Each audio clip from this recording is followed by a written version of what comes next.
एक ट्रक के अंदर अनाज के बोरे भरे हुए और वो ट्रक सड़क पे चला जा रहा। अचानक एक बोरा उसमें से उछल करके सड़क पे गिर जाता है। कई बार आपने भी देखा होगा, गिर जाता है। बोरा गिरा, थोड़ा सा छिद्र हो गया, उसमें से अनाज बाहर थोड़ा थोड़ा गिरने लगा। चींटियां आई और थोड़े से दाने वो लेकर के 5, 7, 10 दाने, ज्यादा से ज्यादा कितने ले सकेंगे, लेके अपने बिल में चले गई। चूहे आए, थोड़ा सा अनाज उन्होंने भी लिया और वो भी अपने बिल में चले गए। पक्षी आए, थोड़ा थोड़ा उन्होंने भी दाना 5, 7, 10 दाने जितने भी चुग सकते थे चुगे और आकाश में उड़ गए। गायें आई, उसने भी थोड़ा सा 1-2 किलो उसने भी खाया होगा और चले गए। इतने में एक मनुष्य आया और पूरे का पूरा बोरा उठा के चला गया। तो ये क्या है? उनके अंदर, त्रियंचों के अंदर क्या थी? केवल पेट भरने तक की मर्यादा थी कि हमें इतना ही चाहिए। और इंसान के अंदर क्या थी? संग्रह प्रवृत्ति की लालसा थी।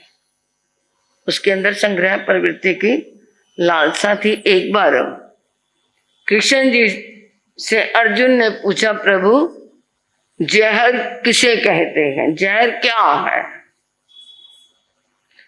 उन्होंने कहा, जहां जरूरत से ज्यादा चीज आ जाए वो क्या बन जाती है?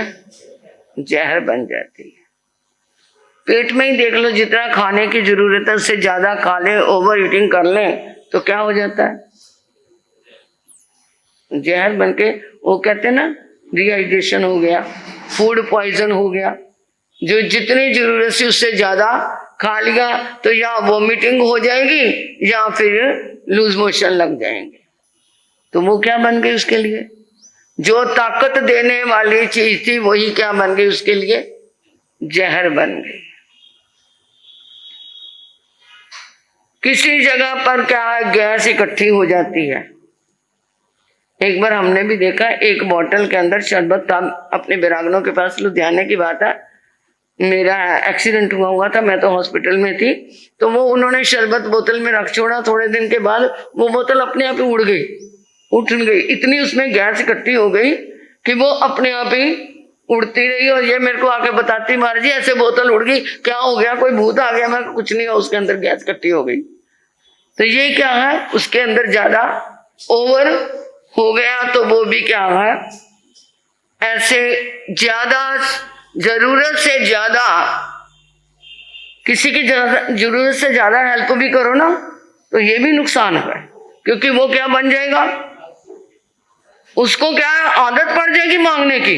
वो पता है उसे कि यहाँ से भाई मुझे मिल तो जाना ही है, थोड़ा सा रोना धोना दिखाया और वो क्या है, वहां से मिल गया। ये भी जहर है। उतने हेल्पिंग हैंड बनो जितना कि दूसरे का नुकसान, उसकी मानसिकता का नुकसान हो जाता है। वो कुछ करने वाला नहीं बनता। और कितना भी कह दे कि मैं वो आपका करूंगा, बाद में कोई नहीं बनता सगा किसी का। तो जरूरत से ज्यादा ये भी नहीं करना चाहिए।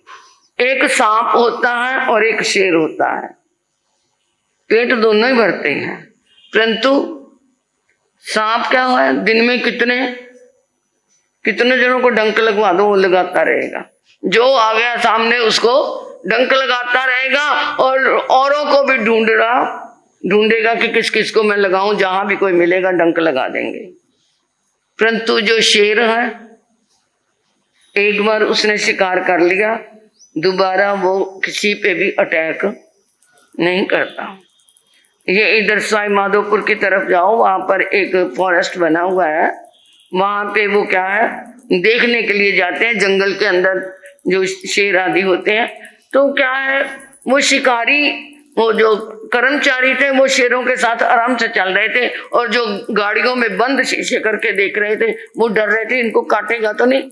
वो कहता चिंता ना करो, आज सुबह इन्होंने भोजन खा लिया है, अब वो किसी को क्या नहीं करेंगे, काटेंगे नहीं, किसी के ऊपर अटैक नहीं करेंगे। और सांप क्या करता है, दिन रात लगा रहता है। और इंसान क्या बना हुआ है, क्या बना हुआ है, दिन रात दौड़ लगी हुई है, कहां से जुगाड़ करता चला जाऊं। ये बीमारी हमारे मानसिकता की बीमारी है। मुल्ला अल्लाह दीन चल रहा था, लंगड़ा के चल रहा था। उसका मित्र ने कहा अरे लंगड़ा के क्यों चल रहा है? पता नहीं, लंगड़ा के चल रहा हूं। अरे मैंने अपने दांत निकलवाए थे तो मेरे भी यही बीमारी थी, मैं भी लंगड़ा के चलता था, मैंने दांत निकलवाए और मेरे क्या हो गया, ये लंगड़ापन ठीक हो गया। अच्छा मैं भी जाता हूँ, डेंटिस्ट के पास गया, मेरे दांत निकाल दो। उसने देखा अरे तेरे दांत तो बहुत मजबूत है, तू कैसे ये निकलवाने के लिए क्यों कह रहा है, रहने दे। अरे तू नहीं निकालेगा तो कोई और नहीं निकाल सकता, तू ही अपने आप को बड़ा डॉक्टर समझा फिरता है, तू सोचता मेरे बिना कोई निकाल लेगा नहीं। दूसरे डॉक्टर के पास गया, मेरे दांत निकाल दो, कहता मुझे क्या, मैं निकाल देता हूँ, मेरे को तो फीस ही मिलनी है। दांत निकलवा दिया, फिर भी लंगड़ापन ठीक नहीं हुआ। फिर एक मित्र मिला, वो कहता अरे मैंने तो अपनी अपेंडिक्स निकाली थी, तो मैंने तो उसका ऑपरेशन कराया, मेरा लंगड़ापन ठीक हो गया था। जाके हॉस्पिटल में अपेंडिक्स भी निकलवा ली। वो कहता मेरा लंगड़ापन फिर भी ठीक नहीं हुआ। कोई और मिल गया, कहते मैंने तो अपने टॉन्सिल क्या है निकलवाए थे, मेरे टॉन्सिल के कारण लंगड़ापन था। तो ये क्या, और टॉन्सिल भी निकलवा लिए परंतु लंगड़ापन फिर भी ठीक नहीं हुआ।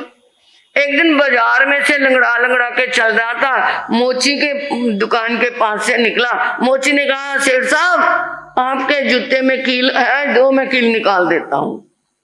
वो कील निकाल ली और वो तो क्या हो गया, लंगड़ापन ठीक हुआ या नहीं, क्योंकि वो कील चुभती थी, उसे पता ही नहीं था। इसी तरह बीमारी हमारे बाहर नहीं, बीमारी हमारे मानसिकता में है।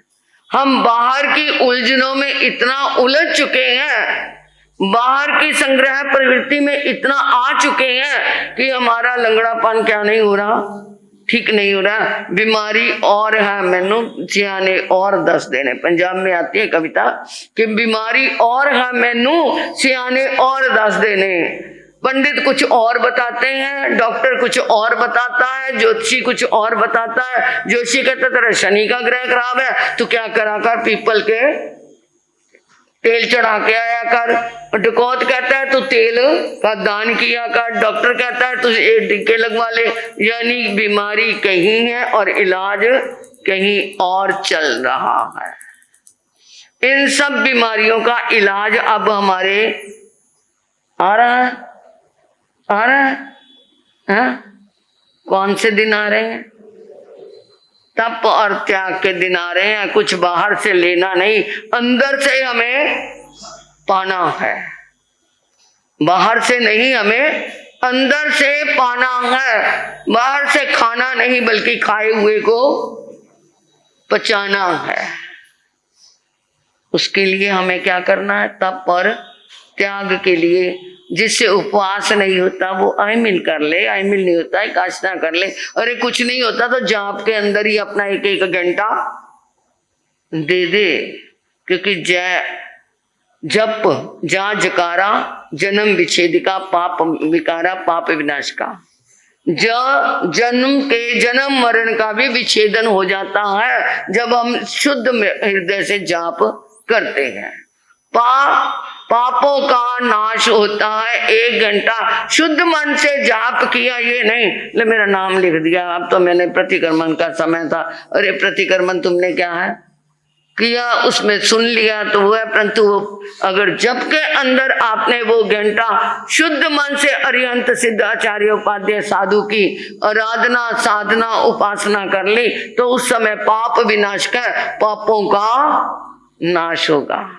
इसलिए ये दिन आ रहे हैं। उल्लास के दिन, हर्ष के दिन, खुशी के दिन, त्याग और तपस्या के दिन, हमारे जप और तप के दिन, दान और पुण्य के दिन, सेवा के दिन आ रहे हैं। इनके लिए अपनी तैयारी, ये जो बिना समाइक वाले बैठे हैं इनके चोल पट्टे तैयार हो गए कि नहीं भाई?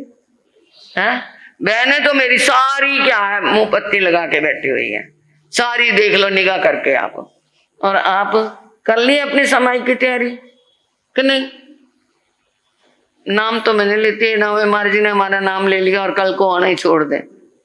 ऐसी भी बीमारी है ये बीमारी ना लेना, आप समाइक कर लेना। और किस में करनी है? चोल पट्टा, दुपट्टा, मुंह पत्ती, आसन। किसी शादी में जाना होता है तो ड्रेस सिलवाते हो ना बढ़िया से बढ़िया। यहाँ पर हमारे धर्म की ये उत्सव आया है, धर्म का एक फेस्टिवल आया है, उसके लिए भी अपने क्या कर लेना, चोल पट्टे। यहाँ भी होंगे कि नहीं? हाँ, जिसके पास नहीं है अध्यक्ष जी देंगे, चोल पट्टे ले लेना। हमने आगरा चमासा किया, वहां कोई समाइक नहीं करता था, हमने 97 में किया तो लोग आते थे, तो मैंने समाइक के लिए कहा, वहां पर एक ही भाई ने आसन, मुंहपत्ती, बैग, चोल पट्टे ला के रख दिए और खड़ा हो जाता था गेट के आगे और कहता लो जी समाइक के लिए। और अब भी वहां पर वो समाइक की प्रॉपर्टी ऐसी चल पड़ी कि लोग समाइक कर रहे हैं। और किसी को कह दिया ना, मैं कहा भाई साहब आप समाइक करना, हमारे तो मुंह में भैया भाई साहब ही निकलता। और ये महाराज जी ने मुझे भाई साहब कह दिया, मैं तो समाइक जिंदगी में कभी नहीं करता था, अब करूंगा। अब वो रोज समाइक करते हैं। तो ऐसा थोड़ा सा मन बना लेना तो वो आपका ही उद्धार है। हम तो केवल चौकीदार हैं, पहरेदार हैं, जो कहते हैं जागते रहो जागते रहो। हम तो ये क्या है, तुम्हारे पहरेदार हैं। चौकीदार बड़ा है या जिम्मेदार बड़ा जी? कौन बड़ा है बता दो? जिम्मेदार, जिम्मेदार बड़ा है ना। और हम चौकी पे बैठते हैं, हम जमीन पे बैठते हो। हम बता दो कौन बड़ा है? कौन बड़ा है?